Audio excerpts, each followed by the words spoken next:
Good morning class. Sridiptan Choudhury Mahavidyalaya से मैं आज आपके सामने बीए फर्स्ट सेमेस्टर में हमारा टॉपिक है अवधान के निर्धारक। तो निर्धारक, जैसे कि हम आपसे कह रहे थे कि निर्धारक का मतलब क्या होता है। निर्धारक का सिंपल सा मीनिंग होता है, अगर किसी एक चीज की वजह से दूसरी चीज पैदा हो, उसकी उत्पत्ति हो, तो पहली चीज उसका निर्धारक कहलाती है। ठीक है, जैसे अगर सर्दी की वजह से जो आपका मौसम चल रहा है अभी, ठंड का मौसम, अगर ठंड के मौसम से आपको बुखार आ जाए तो इसका मतलब निर्धारक कौन था? सर्दी जुकाम का मौसम। ठीक है, तो ये एक चीज की वजह से दूसरी चीज घटित हो तो पहली चीज निर्धारक कहलाती है। ठीक है, तो यहाँ पे अपने अवधान के कितने निर्धारक है बेटा? दो प्रकार से अवधान हमारा यह ध्यान हम देते हैं। पहला है वस्तुनिष्ठ निर्धारक। वस्तुनिष्ठ मतलब सामने वाली जो वस्तु है उसकी क्वालिटी इतनी अच्छी है कि वो आपका ध्यान क्या कर रही है? खींच रही है। ठीक है, तो वस्तुनिष्ठ हो गया। और दूसरे में आत्मनिष्ठ मतलब आपका खुद का मन है कि आप उसकी तरफ खींचे चले जाए। आपका मन आपको धकेल रहा है, उसमें खींच रहा है और इसमें आपको धकेल रहा है। तो इसमें हो गया पुश और इसमें हो गया पुल। ठीक है, चलिए हेडिंग डालिए अवधान के वस्तुनिष्ठ निर्धारक। उसमें पहली हेडिंग है उत्तेजक की तीव्रता। उत्तेजक की तीव्रता का मतलब क्या हुआ?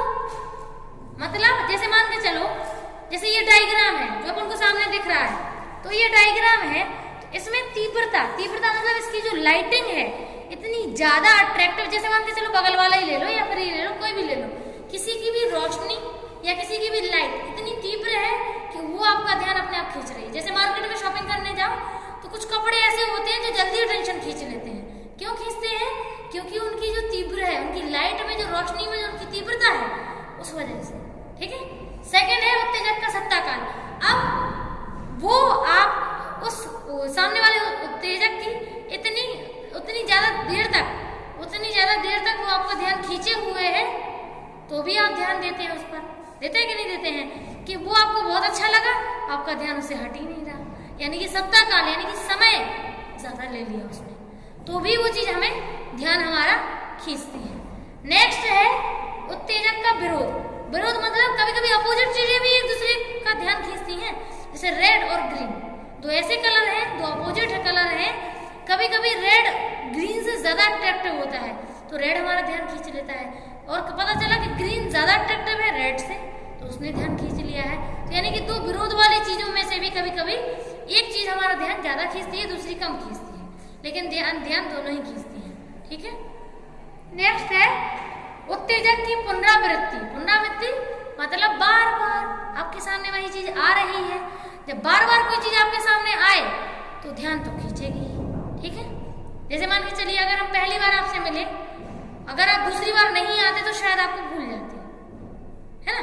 लेकिन आप पुनरावृत्ति अपनी बार बार दे रही हैं तो आप हमारा ध्यान खींच रही हैं। नेक्स्ट है उत्तेजक का पृथक्करण।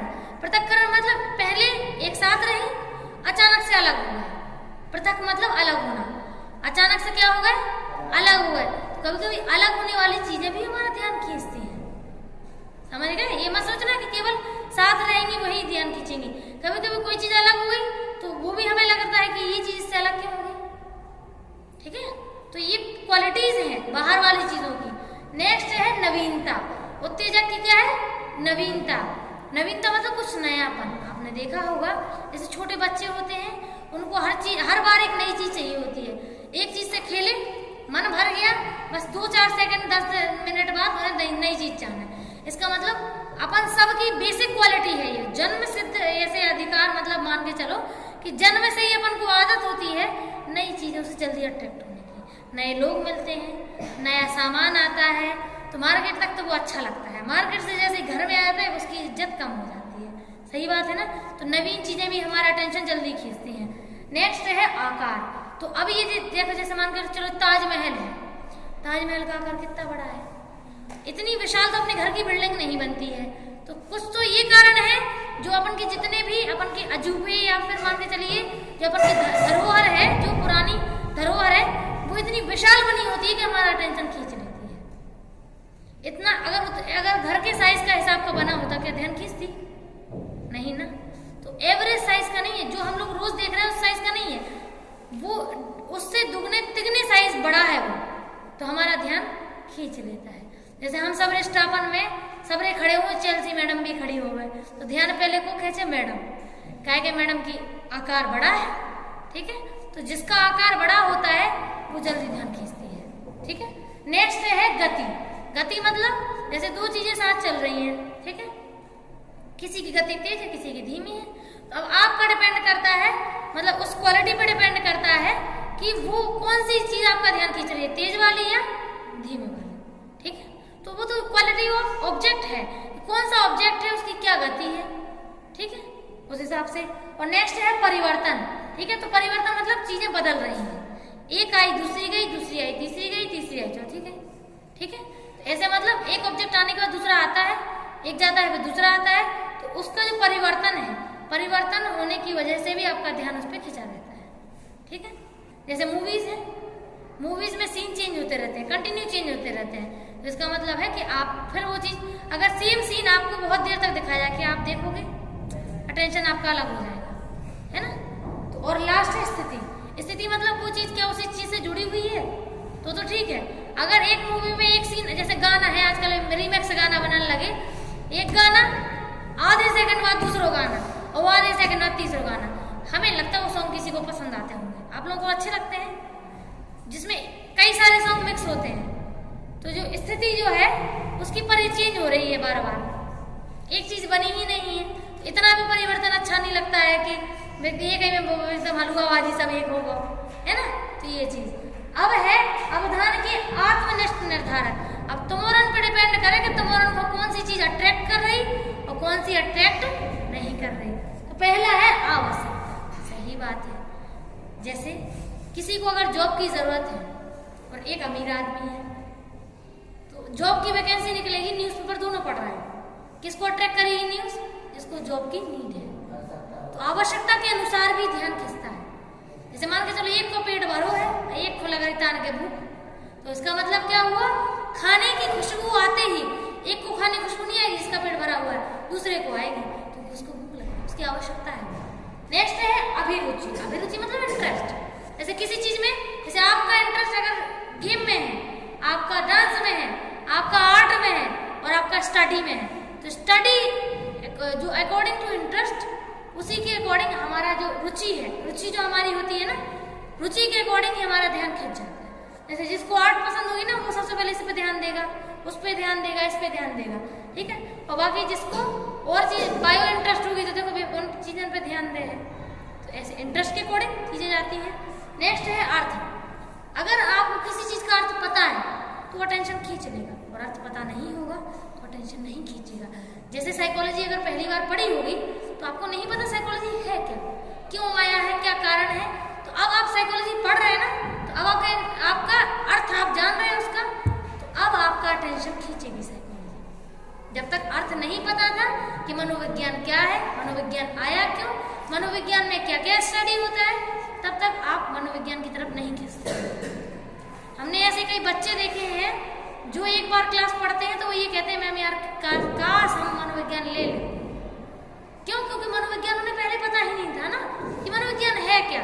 जब उन्हें पता चला कि साइकोलॉजी क्या है, क्या स्टडी होता है, तो इंटरेस्ट जाग उठा, है ना। इसीलिए नेक्स्ट है, इसीलिए अर्थ ही होना चाहिए। इसीलिए जब अपन बच्चों को पढ़ाते हैं तो पहले क्या जोड़ते हैं, अर्थ। मतलब जो चीजें उसने अपने आसपास देखी है उनसे जोड़ दो, उस चीज को जुड़ेगा तो अर्थ होगा, बस। नेक्स्ट है जिज्ञासा। अब जिज्ञासा तो बहुत कम लोगों ने पाई जाए कि मतलब अंदर से है, अंदर से वो आग सी लग रही, अरे ये चीज हमें जाननी है, ये सीखना है हमें, क्या है ये। तो जैसे हमने कुछ लोगों में, अपने बच्चों में हमने नोटिस किया है, ये कुछ बच्चों में है जिज्ञासा, सभी में नहीं है, ठीक है, बताएंगे नाम बाद में। नेक्स्ट है मनोवृत्ति। तो मनोवृत्ति मतलब हमारा खुद का, मतलब मनोवृत्ति यानी कि जैसे हम पैदा हुए, हमें अभी पता है कि हम इस चीज के लिए बने हैं, वो मनोवृत्ति कहलाता है। हमें अब पता चल चुका कि हम किस प्रोफेशन के लिए बने, हम किस लाइन में जॉब कर सकते हैं, बस। हम बिजनेस कर सकते हैं, हम जॉब कर सकते हैं, तो उसके प्रति हमारी मनोवृत्ति पहले से तय होती है। इसको आप नहीं बनाएंगे, बस पहचानना पड़ेगा आपको।